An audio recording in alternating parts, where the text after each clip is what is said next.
شیعہ سنیوں کے دشمن نہیں ہیں، سنی شیعہ کے دشمن نہیں ہیں، جہالت دونوں کے دشمن ہیں۔ جب تک آپ عالم اسلام سے جہالت کو دور نہیں کریں گے، الٹریسی کو دور نہیں کریں گے، آپ زندہ قوم کہے نہیں جا سکتے۔ ان الشیطان ینزغ بینہم، اللہ نہیں لڑاتا، رسول نہیں لڑاتے، علی نہیں لڑاتے، شیطان لڑاتا ہے۔ تو آپ جب کسی مجمع میں کسی ایسے مولوی ملا کو دیکھیں جو مسلمانوں کو لڑانے کی کوشش کر رہا ہے، سمجھ لیں کہ یہ مولانا نہیں ہے، یہ شیطان ہے۔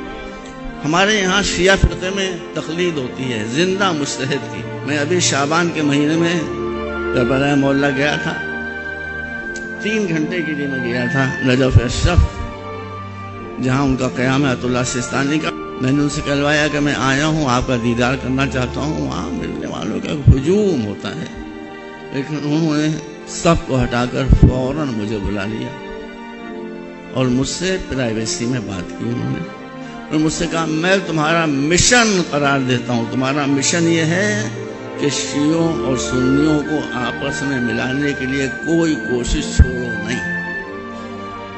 یہ ہمارے مرزا ہے، جو ہمارے سب سے بڑے مجتہد ہیں، ان کا حکم ہے میرے لیے، میں کسی کی بات نہیں سنوں گا۔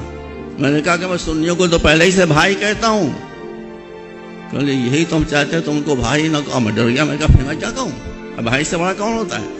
کہا کہ میں تم کو حکم دیتا ہوں کہ تم سنیوں کو بھائی نہ کہو، ان کو اپنی جان کہو، اپنی روح کہو، اور زبان سے نہ کہو بلکہ ان کی مشکلوں کو اپنی مشکلوں پر ترجیح دو، ان کے مسائل کو اپنے مسائل کے اوپر ترجیح دو۔ میری والدہ عراق سے ہیں، انتقال ہو گیا ان کا ضعیفی میں۔ میں عراق گاؤں گاؤں کوچا کوچا میرا دیکھا ہوا ہے۔ عراق میں شیعہ سنی نام کا کوئی مسئلہ ہی نہیں تھا۔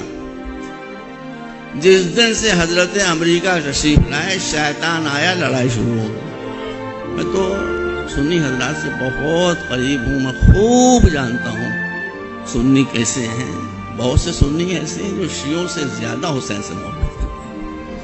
اگر قرآن نے کہا ہو کہ مسلمان لڑ لڑ کر اپنا مسئلہ حل کریں گے، میری بات قطعاً نہ سنیے، میں سکے دنیا ہوں، قرآن کی بات سنیے۔